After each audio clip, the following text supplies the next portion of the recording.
Hey friends, good evening. It's your old pal SVH here, and coming at you today with a daily meditation. This one's a little bit longer than a nugget, so I'll probably have to break the nugget off and do that in another segment here. But this is called a daily meditation, dated January 10th from Hazrat Inayat Khan. Now, this particular teaching is probably over 100 years old at this point, but it was dated for January 10th, and when I got up and read it this morning, I was just like, wow, this is really good. This is really something that I think should be shared because it really is very fitting for the world that we live in, the chaos that we're surrounded by, and so forth. And it's really dealing with the mystic and how the mystic, sees things differently and sees with different eyes than most do, because the mystic is looking for what's behind everything, and really looking to see the source of everything, and really seeking for what's real, and knowing that what's real is usually hidden, and what's real and true is usually veiled by a lot of other things. So that's kind of the impetus of this. So seeing as this is more of a daily chunk than a daily nugget, I'm going to kind of treat this little segment video here as almost like I'm teaching a regular Sufi class. So with that said, I'm going to start with a prayer of invocation, and then we'll go right into this reading, and then I'll give a little commentary, and we'll see what comes through. Maybe we'll do a little meditative practice or something together on this theme. But yeah, I appreciate you being here, and here we are with today's daily meditation by Hazrat Inayat Khan.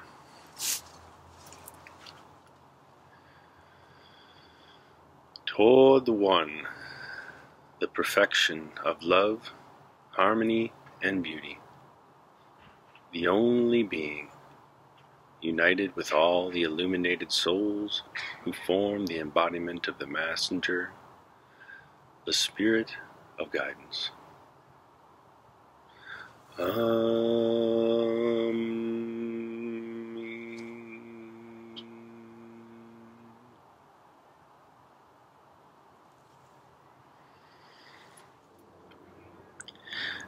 Daily Meditations for January 10th by Hazrat Inayat Khan.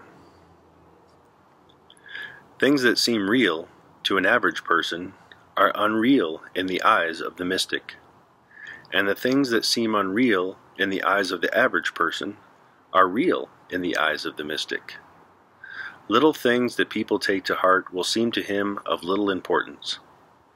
Things that people become confused with will become clear to him. Things that matter so much to everyone will not matter to him. Many things that frighten and horrify people will not have the same effect upon him. Disappointments and failures will not take away his hope and courage. His thought, speech, and action change, and his outlook becomes wide. So everything he says or does will be different. In the first place, mystical life is a puzzle. In the second place, a bewilderment, and in the third place, a miracle. There comes a time when all that he has accepted in his mind, all that he believes in, appears to be quite the opposite of what they seemed. Imagine an evolved person being more bewildered than an uninvolved one, and yet it is so. For at this stage, a man begins to see that things are not as they seem.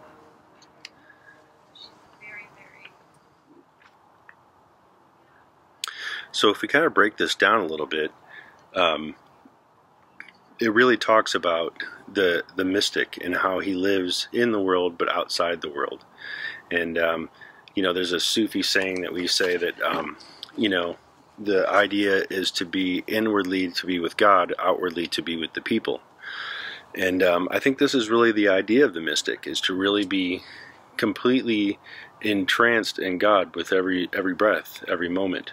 And everything that you do is an act of service, it's an act of worship. And when you live your life that way, and you live with a certain particular devotion to that, then it just ever unfolds in you, and it just becomes more and more part of your being. And so, again, when I share this stuff, it's not me trying to say this is the only way, or this is the way, or this is, the path. It's a path and it's a way, and it's worked for me. You know, becoming a mystic or being a mystic, which is what I'd call myself. I wouldn't really claim a religion. Even to call yourself a Sufi is kind of against the point, because, you know, if we're all one and there's only the oneness of the divine, then even calling yourself a Sufi is separating yourself from the one true being. So, you know, there's a little oxymoron in that. But a mystic is something, you know, I feel like I can easily just claim. Because a mystic is one whose work is to be devoted to God. You know, the definition of mysticism is close communion with God. So the mystic is one who communes with God throughout life. And you know, so you hear a lot about mystics or mysticism in terms of, you know, kind of the modern spin on it. You know. Maybe the Harry Potter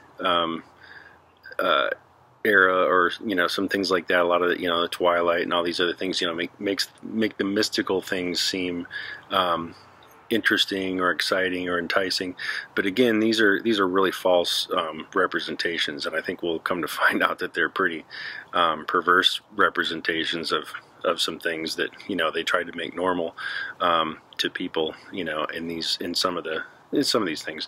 But you know, mysticism in its reality is communion with God. It's communing with the part of yourself that is divine, and learning how to tap into that, and how to grow from that, and how to be that. You know, so I spent all day yesterday in a course on sacred sound, which is a training module for my spiritual order. And you know, it was really interesting.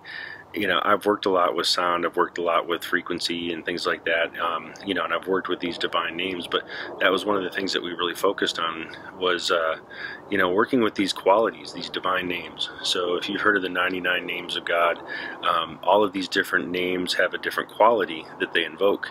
And so a lot of times they're given in pairs, and, you know, used in that manner, that really help you to kind of grow.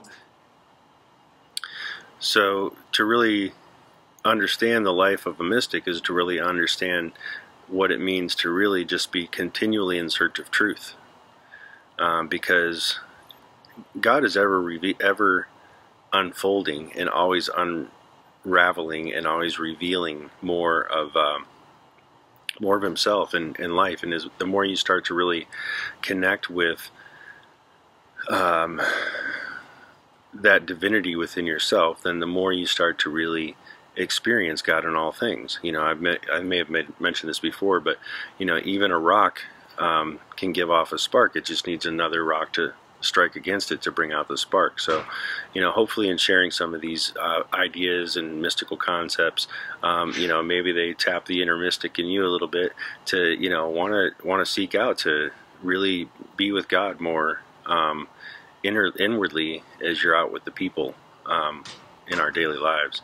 And, you know, really right now we are in a matrix. We are in a world where what we see in front of us isn't reality. What we see around us isn't reality. And if you're in tune with subtle energies and things like that, you can feel an energetic shift, you can feel a change, and you can certainly feel a vibrational frequency that is very different. You know, and the more that you evolve in that way, and the more that you dive into the spirit, the more you really start to see that unfold within yourself. The more you start to experience these higher frequencies, which are higher states of consciousness, the more that you start to really imbibe yourself in light, and the more you become light. And you know, these are really these are, you know, deep teachings in some ways, but, you know, they're really simple in so many others, because, you know, really it's just a matter of seeking truth and seeking reality, and seeing things with the real eyes of the self, you know, and not with these eyes. I mean, these eyes are here to see and to serve a purpose and to you know, certainly enhance our lives and give us a visual concept and work as one of our many senses. But we have inner senses that are way more compatible of sight than just the eyes or the ears or the mouth. And you know, these other inner senses can really bring a much deeper reality into our daily life, because we're really just exploring the realities of the soul. So yeah, just a couple brief thoughts that I had about today's reading. It looks like I'm losing some light here. I'm out in the backyard, but yeah, I just wanted to share this little daily chunk with you guys about what's real and unreal. So don't get stressed about what you see in front of your eyes. Go to your heart, you know. Open up the mirror of the heart and polish that mirror every day, so what you see in it is reflected the true reality of what you are. And what you are is a child of God. You are part of God. You are God. You are divinity. And you are part of that divine soul and that unity of all life that is the one. So yeah, just a couple thoughts on the sight of the mystic. So I want to thank everybody.